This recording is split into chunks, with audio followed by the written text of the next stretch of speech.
नमस्कार। प्रादेशिक समाचार के साथ मैं पूनम करकेट्टा। पहले मुख्य समाचार।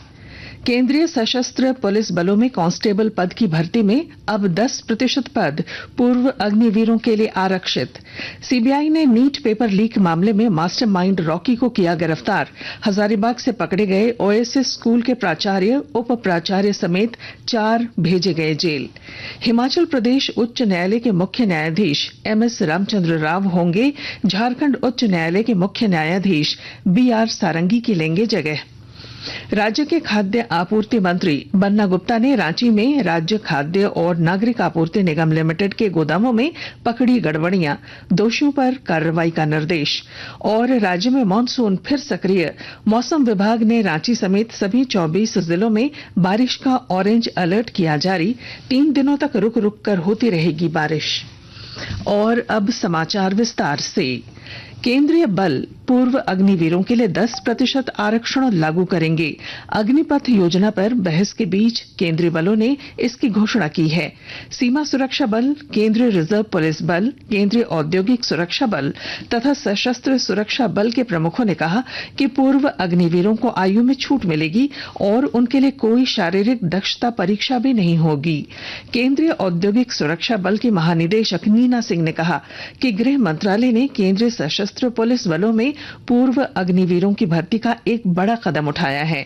मीडिया से बातचीत में उन्होंने कहा कि इस संबंध में सभी प्रबंध कर लिए गए हैं। इस तैयारी के अंतर्गत अग्निवीरों के लिए कांस्टेबल पद की भर्ती में 10% पद अग्निवीरों के लिए आरक्षित किए गए हैं। इसके अतिरिक्त उन्हें शारीरिक दक्षता परीक्षा उसमें उन्हें छूट प्रदान की गई है। साथ ही उन्हें आयु सीमा में भी छूट प्रदान की गई है। रेलवे सुरक्षा बल के महानिदेशक मनोज यादव ने कहा कि आरपीएफ में कांस्टेबल पद के लिए सभी भर्तियों में पूर्व अग्निवीरों के लिए 10% आरक्षण रहेगा। उन्होंने कहा कि आरपीएफ पूर्व अग्निवीरों के स्वागत के लिए उत्साहित है। भविष्य में जो भी भर्ती आरक्षक यानी कांस्टेबल के लेवल पे होगी, उसमें भी सभी श्रेणियों में 10% आरक्षण का प्रावधान किया जाएगा। न सिर्फ आरक्षण दिया जाएगा बल्कि उनको आयु सीमा में छूट भी दी जाएगी। सशस्त्र सुरक्षा बल के महानिदेशक दलजीत सिंह ने कहा है कि बल ने पूर्व अग्निवीरों के लिए कांस्टेबल की 10% रिक्तियों में पहले बैच को आयु में 5 साल की छूट देने का निर्णय लिया है। सशस्त्र सीमा बल में रिक्रूटमेंट हेतु 10% का एक्स अग्निवीर के लिए कोटा निर्धारित है। ये संशोधन हमारे एसएसबी के रिक्रूटमेंट रूल्स में कर दिया गया है। इसके साथ साथ जो पहला बैच आएगा उनको 5 साल का एज रिलैक्सेशन भी उपलब्ध है। इसके साथ साथ एक्स अग्निवीर के लिए इस रिक्रूटमेंट में कोई भी फिजिकल एफिशिएंसी टेस्ट नहीं किया जाएगा। केंद्रीय जांच ब्यूरो सीबीआई ने राकेश रंजन उर्फ रॉकी नाम के व्यक्ति को गिरफ्तार किया है। उसे नीट यूजी पेपर लीक मामले का सरगना माना जा रहा है। वह इस रैकेट के एक अन्य प्रमुख व्यक्ति संजीव मुखिया से भी जुड़ा है, जो 2 दशकों से घोटाले में शामिल है और फरार है। बताया जाता है कि रॉकी ने अपना ठिकाना झारखंड में बना रखा था। गिरफ्तारी के बाद रॉकी को सीबीआई ने पटना कोर्ट में पेश किया, जहां से सीबीआई को उसके 10 दिनों की रिमांड दी गई है। नीट पेपर लीक मामले में हजारीबाग के ओएसएस स्कूल के प्रधानाचार्य एहसानुल हक और उप प्रधानाचार्य इम्तियाज सहित 4 लोगों को सीबीआई की रिमांड पूरी होने के बाद पटना के बेऊर जेल भेज दिया गया है। केंद्रीय अन्वेषण ब्यूरो सीबीआई ने 28 जून को इन्हें गिरफ्तार किया था। इन लोगों को गहन पूछताछ के लिए दिल्ली में ब्यूरो के मुख्यालय लाया गया था। प्रधानाचार्य हजारीबाग के स्कूलों के कोऑर्डिनेटर थे, जबकि उप प्रधानाचार्य ओएसएस स्कूल के केंद्र अधीक्षक थे। जांच से पता चला कि पटना में खेमनीचक प्ले स्कूल से जब्त आंशिक रूप से जले प्रश्न पत्र राष्ट्रीय परीक्षा एजेंसी से प्राप्त प्रश्न पत्र से मिलते हैं। इस प्रश्न पत्र की श्रृंखला को हजारीबाग स्थित ओएसएस स्कूल के परीक्षा केंद्र पर भेजा गया था। राज्य के ग्रामीण विकास मंत्री डॉक्टर इरफान अंसारी के जामताड़ा पहुंचने पर कांग्रेस कार्यकर्ताओं ने उनका गर्मजोशी से स्वागत किया। इस दौरान पत्रकारों से बातचीत में उन्होंने कहा कि उनके मंत्री बनने से जामताड़ा के विकास को और गति मिलेगी। पाकुड़ जिले के ग्रामीण महिलाओं को आर्थिक रूप से सशक्त बनाने के लिए विशेष प्रयास किए जा रहे हैं। विस्तृत ब्यौरा दे रहे हैं हमारे संवाददाता। घरों में चौका बर्तन एवं परिवार का लालन पालन करने वाली ग्रामीण महिलाओं को मुर्गी पालन के जरिए आत्मनिर्भर बनाने का काम जिले में हो रहा है। गरीबी रेखा से नीचे गुजर बसर करने वाली ग्रामीण महिलाओं को मुर्गी पालन का प्रशिक्षण दिया जा रहा है ताकि वे अच्छे तरीके से मुर्गी का पालन कर आर्थिक रूप से मजबूत बन सकें। Jharkhand state livelihood promotion society एवं भारतीय स्टेट बैंक ग्रामीण स्वरोजगार प्रशिक्षण संस्थान महिलाओं को मुर्गी पालन के बारे में आवश्यक जानकारी देने के साथ ही उन्हें रोजगारोन्मुखी बनाने में वित्तीय मदद, बाजार की उपलब्धता के बारे में भी बता रहा है। आर शेट्टी एवं JSLPS के इस संयुक्त प्रयास से आने वाले दिनों में ग्रामीण महिलाएं तो आत्मनिर्भर होंगी ही, गांव की अर्थव्यवस्था भी मजबूत होगी। राम प्रसाद सिन्हा, आकाशवाणी समाचार, पाकुड़।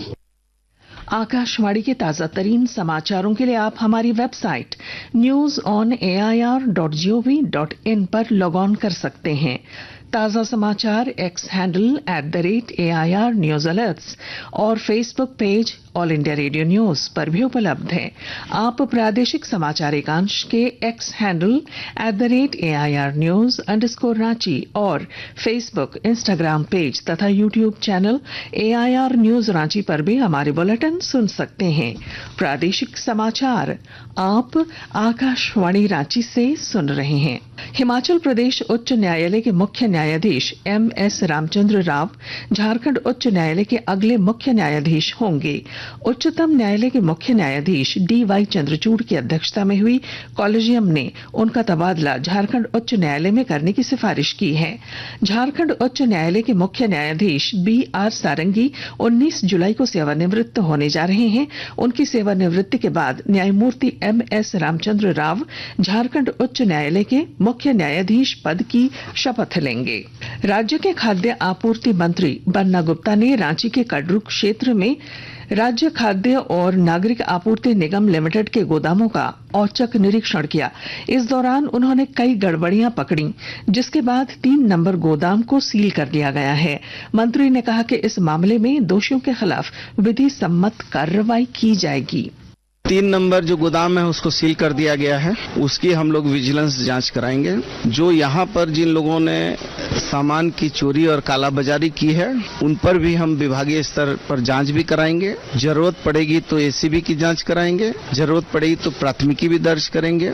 लेकिन चूंकि नैसर्गिक न्याय के सिद्धांत से सब आच्छादित हैं, तो कोई गुनहगार बचे नहीं, कोई निर्दोष फंसे नहीं। इसकी पूरी जांच करके जांच रिपोर्ट लेकर आगे अग्रिम कार्रवाई करेंगे। भारतीय रेल ने चक्रधरपुर डिवीजन के टाटानगर रेलवे स्टेशन पर रनिंग रूम की सुविधा बढ़ा दी है। टाटानगर के एरिया मैनेजर अभिषेक सिंघल ने बताया कि loco pilot, assistant loco pilot और ट्रेन मैनेजर की सुरक्षा तथा सुविधा को ध्यान में रखते हुए 100 बेड का एक और रनिंग रूम तैयार किया जा रहा है, जिसमें विश्व स्तरीय सुविधाएं बहाल की जाएंगी। खेलो इंडिया राइजिंग टैलेंट आइडेंटिफिकेशन के तहत खूंटी जिले के बिरसा मुंडा हॉकी एस्ट्रोटर्फ और फुटबॉल स्टेडियम में 30 जुलाई से 2 अगस्त तक hockey, athletics, football, kho kho और तीरंदाजी प्रतियोगिता आयोजित की जाएगी। और अब मौसम। राजधानी रांची समेत राज्य भर में मानसून एक बार फिर सक्रिय हो गया है। राज्य में अगले 3 दिनों तक तेज हवा चलने और रुक रुक कर बारिश होने की संभावना व्यक्त की गई है। मौसम विज्ञान केंद्र रांची के अनुसार मानसून टर्फ के गुजरने से राज्य में बारिश हो रही है। और अब बुलेटिन के आखिर में मुख्य समाचार एक बार फिर। केंद्रीय सशस्त्र पुलिस बलों में कांस्टेबल पद की भर्ती में अब 10% पद पूर्व अग्निवीरों के लिए आरक्षित। सीबीआई ने नीट पेपर लीक मामले में मास्टरमाइंड रॉकी को किया गिरफ्तार। हजारीबाग से पकड़े गए ओएसएस स्कूल के प्राचार्य, उप प्राचार्य समेत 4 भेजे गए जेल। हिमाचल प्रदेश उच्च न्यायालय के मुख्य न्यायाधीश MS रामचंद्र राव होंगे झारखंड उच्च न्यायालय के मुख्य न्यायाधीश BR सारंगी की लेंगे जगह। राज्य के खाद्य आपूर्ति मंत्री बन्ना गुप्ता ने रांची में राज्य खाद्य और नागरिक आपूर्ति निगम लिमिटेड के गोदामों में पकड़ी गड़बड़ियां, दोषियों पर कार्रवाई का निर्देश। और राज्य में मानसून फिर सक्रिय, मौसम विभाग ने रांची समेत सभी 24 जिलों में बारिश का ऑरेंज अलर्ट किया जारी।